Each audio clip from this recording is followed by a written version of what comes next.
Today, we're going to talk about a young man named Arjun.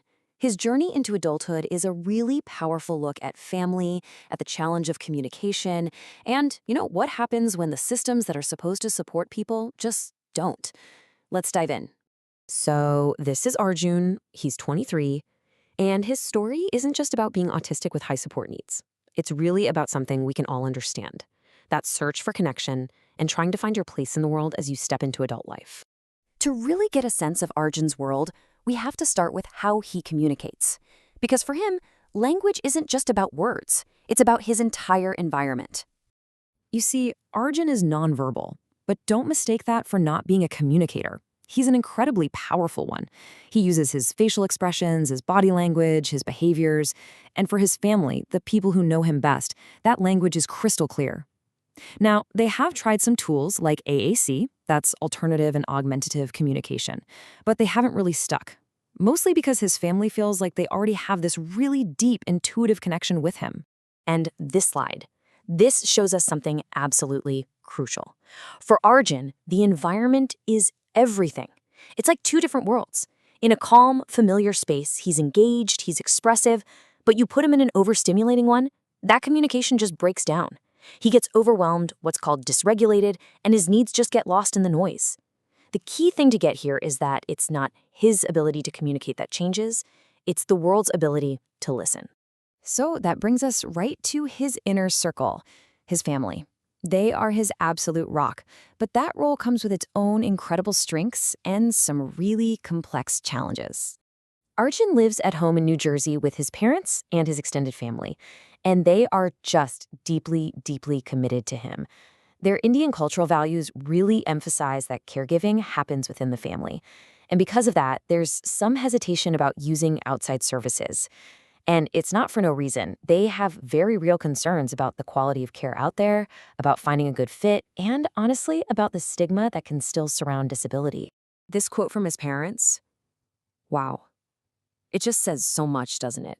You can feel their incredible love, their hope for his future. But listen to the words, get better, won't have to live like this. It's a view that's totally driven by love, but it's focused more on fixing Arjun, instead of thinking about how to build a world that can adapt to him. And that protective instinct, which comes from such a good place, it has these real-world consequences.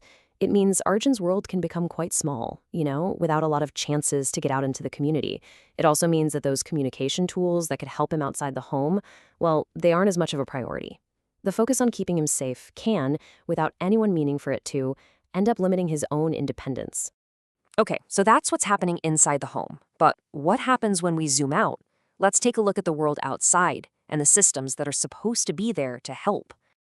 Now, let's be clear. Arjun's support needs are significant. He needs help with most daily activities, things like getting dressed or just moving from one task to another.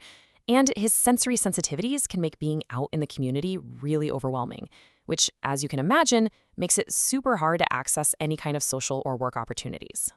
So here's the really crucial part. When Arjun turned 21, he aged out of the school system.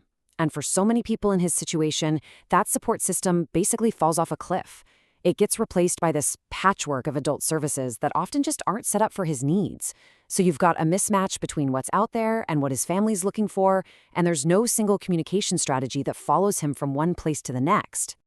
Okay, so you see what's happening, right? You've got these three huge forces at play: Arjun's own unique way of communicating, his family's incredible protective love, and this broken external system. And together they're creating this widening gap as he tries to move into adulthood. And this all leads to the core tension of his future. On one side, you have the very real risk of social isolation if he can't find meaningful things to do outside the home. And on the other, you have this huge challenge of balancing his family's deeply held cultural values with his own need for autonomy, for a chance to build a life of his own. And this right here, this is the main takeaway. You just can't pull these threads apart. Arjun's future isn't defined by one thing. It's defined by this incredibly complex interaction between his needs, his family's culture, and the systemic barriers he's up against. If you want to help him, you have to see the whole entire picture. Which leaves us with a really essential question. Arjun's story isn't just about one person or one family. It's like a mirror being held up to all of us. It forces us to ask, how can we build systems that actually move beyond a simple diagnosis and instead learn to see the whole person living in their whole world?